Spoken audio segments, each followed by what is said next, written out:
पूरे भारत द्वादश ज्योतिर्लिंग में ओंकारेश्वर ही ऐसा ज्योतिर्लिंग है जिसके दर्शन के पश्चात कोई महानदी का दर्शन होता है, जिसके तट को छूकर कोई महानदी बह रही है।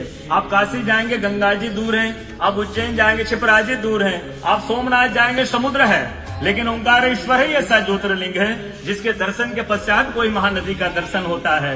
वो महानदी है रुद्रदेहाय विद्महे मैं कलकन्याज धीमहि तन्नो नर्मदा प्रचोदयात्। भगवान शंकर की देह से पसीने के बूंद से निकली है माँ नर्मदा। भारतवर्ष में जितनी नदियां हैं सब उत्तर दक्षिण, दक्षिण उत्तर की ओर बहती है, लेकिन माँ नर्मदा उदय से अस्सी की ओर बहती है, पूर्व से पश्चिम की ओर बहती है। भारतवर्ष में जितनी नदियां हैं उसमें नर्मदा ही नदी ऐसी है जिनके जितने कंकर हैं सब शंकर है। नर्मदा पुराण में ये भी कहा गया है कि नर्मदा जल के स्पर्श होने से जो शिवलिंग निकलता है उसको डायरेक्ट ले जाके पूजा कीजिए, उनको प्रतिष्ठा की आवश्यकता नहीं है।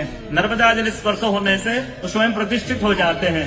अयोध्या में राम लला जी की जब स्थापना की गई थी तो नर्मदा का 2.5 फीट का नर्मदा का शिवलिंग राम जी के साथ अयोध्या में स्थापित किया गया था और कहा गया है कि रेवा तटे तपम कुर्यात् मोक्षदायिनी गंगा। कलयुग में आपको तप करना है, नर्मदा किनारे जाइए, और मोक्ष करना है तो गंगा किनारे जाइए। रेवा तटे तपम कुर्यात् मोक्षदायिनी गंगा। तो नर्मदा किनारे एक संत का, तपस्या संत का अनुभव बताता हूँ जो वर्षों से नर्मदा किनारे रहे। जब वो देखते हैं सुबह 3 से 4 बजे ब्रह्म मुहूर्त में एक कोई माई आती है, नर्मदा स्नान करके लौट जाती है।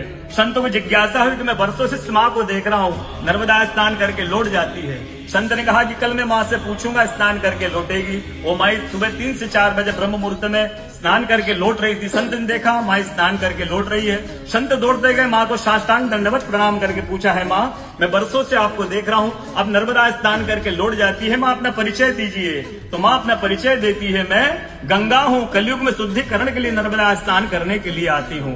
बोलो गंगा मैया की जय, नर्मदा मैया की जय, ओंकारेश्वर भगवान की जय, आज के कथा के आनंद की जय, भक्त और भगवान की जय।